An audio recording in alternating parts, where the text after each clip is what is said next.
Lately I've been exploring the wonderful world of filterless aquariums, low-tech aquariums, biotopes, planet aquariums, the Wallstead method, things like that. These natural aquariums really appeal to me as they're low maintenance, they look to replicate conditions found in nature, much like the way I like to build my ponds. However, in almost all my ponds, I have a dedicated filter. More often than not, that's a bog filter. These filters require a pump to move water through the filter, which I'm quite happy with as I love the sound of the running water. But lately I've been setting up some different ponds in various locations and varying setup methods with varying results. I thought it might be helpful to share my thoughts on whether or not a pond needs a filter or moving water. If you don't already know me, my name is Kev, and the aim of my channel is to help people build and maintain ponds without spending a fortune. If that sounds like something that interests you, you might like to subscribe and check out my website, Ozponds.com.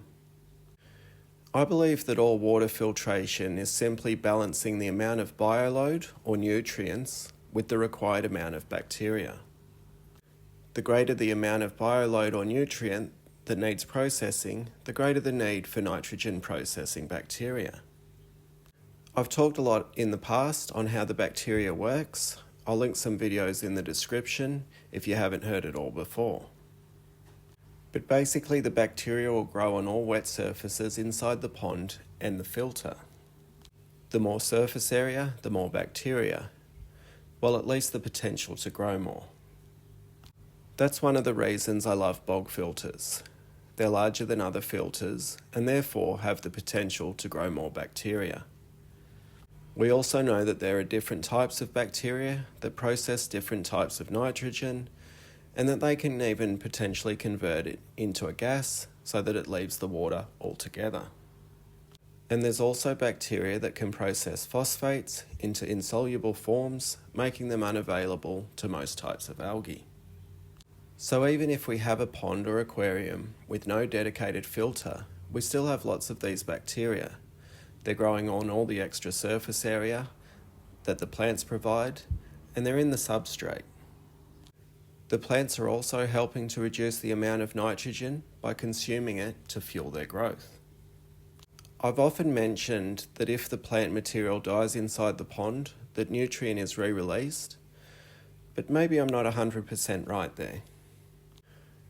I've been thinking about how in these naturalistic aquariums, we add things like leaves, small branches, etc. Often they're referred to as botanicals. These are then broken down by microscopic life that is also food for fish or other aquatic animals. These botanicals then get broken down so much that they become part of the substrate. And as they move further down into the substrate, the remaining nutrients are kind of locked away, separate from the water column, but available to the plants with roots. Kinda like how carbon is locked away in the earth, the coal we burn today is plant material from many yesterdays ago. Now I'm sure I'm oversimplifying it, and I might even be completely wrong, but that's how I'm starting to view the whole system. Of course, over time, that means that the substrate layer will become thicker and thicker, and the water area less and less. This also happens in nature, like when the sediments in a section of river build up so much that the river changes course, or the way a lake eventually becomes a wetland, then a bog, then a meadow. In nature, this process generally plays out over thousands of years. The more harmonious all the components of the water body work together, the longer the system can sustain itself as a healthy habitat for aquatic life. Say, for example, if we create a system where there's a diversity of life, tiny microscopic organisms that feed on biofilms, algae, dead bacteria, plants or animals. These organisms then provide food for small fish, tadpoles, etc. The small fish and tadpoles provide food for larger fish. Larger fish provide food for the plants and enrich the substrate. The substrate provides lots of area for bacteria. Every now and then, birds or other predators remove large fish from the system. The plants help remove nutrients, produce oxygen, and provide additional surface area for bacteria. And as the plants break down, they provide food for microorganisms. And round the system can go for quite a long time without much intervention from us. If we contrast that with a pond that's dedicated to large fish like koi, then it's a completely different ballgame. A koi pond is more species specific, so it lacks the diversity, and these guys and girls are constantly devouring anything else alive inside the pond. Therefore, achieving a balance is almost impossible. The koi eat the base of the food chain before it has a chance to replicate. They often eat the plants, and you have no choice but to add additional food. The food you feed also adds additional nutrients. Therefore, you really need a dedicated filtration system or carefully monitor the numbers of the fish, the water parameters, and how much you feed them. Duck ponds are similar in that the ducks place a huge amount of nutrient into the system. Remember, all filtering is the balance between things that can process waste or nutrients with the things that produce the nutrients. The more nutrients entering the system, the harder that becomes. So like I said at the start, most of my ponds do have a dedicated bog filter. And that's because when I build my larger ponds with streams, etc., I'm spending quite a bit of money and time to build them. So I want everything to turn out right, and I want it to be low maintenance. I do save a lot by designing and building the filters myself, but the liner, rock and plants add up. I still add the elements that are found in non-filtered aquariums or ponds, a substrate, plants, low fish numbers, and small organisms that can be found in local waterways. The added benefit of a dedicated filter allows plenty of operator error on my part. So that's on all my larger ponds, and even some of my smaller ponds that I have high fish numbers in. And it's also probably just a byproduct of doing what you know. My water journey started with aquariums, and I was always taught dedicated filtration systems, water changes, etc.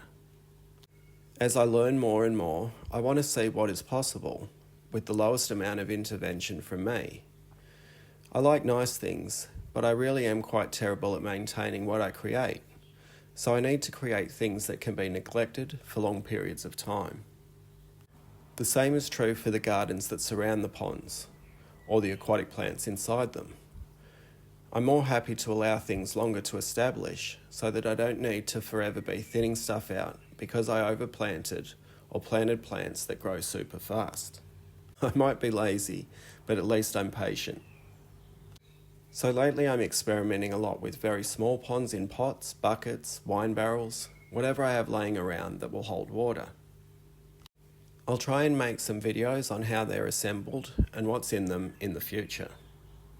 For the moment, I'm experimenting small because I always think that if you can create an ecosystem on a small scale, you can also create it on a larger scale. This pond in a pot has been a great success so far. It has a dirt base that I dug up from my earthen pond down the back. It's then capped with sand. It has water fringe and some other assorted aquatic plants in it. I added in snails and shrimp, and there's plenty of microscopic life that came in with the soil I dug up from the earth pond. If you look closely, you might see some. The pond has only been set up for a few months, but so far the results are quite exceptional in my opinion. The water's very clear, there's very little algae growth, even though it's in full sun and we're just hitting summer. If you wanted to see a video on something similar and how I set it up, I did a video on this mini pond in a pot. It's been going over 4 months now, and I'm just amazed at the water clarity. This wine barrel one I did the same. It's got some Pacific blue eyes in it that I'm hoping to breed. It's growing a bit of algae, and it's possibly because I added too many fish too quickly. Remember, nutrients in balance with things that process nutrients. And it's not just fish or livestock that creates nutrients. In this pond, I used potting mix, but as I was adding water, I broke the sand cap and potting mix started floating around. As you can see, the nutrient to processing balance is way out of whack. At the moment I'm leaving it to see if it can fix itself. If not, I have some green water to feed my baby fish, if I get any this summer. So in answer to the question, do you need a filter for your pond? I think it depends on what you expect and what you want to keep. If you want to keep a bunch of ducks in a small pond, then yes, you will definitely need a filter, especially if you don't want to change the water every other day. If you want to have a water garden and a couple of small fish to control mosquitoes, then no, you probably don't need a filter. Anyway, I hope this video and my waffling on was helpful. If you thought so, you know the thumbs up button loves a little tickle. Thanks for watching. See ya.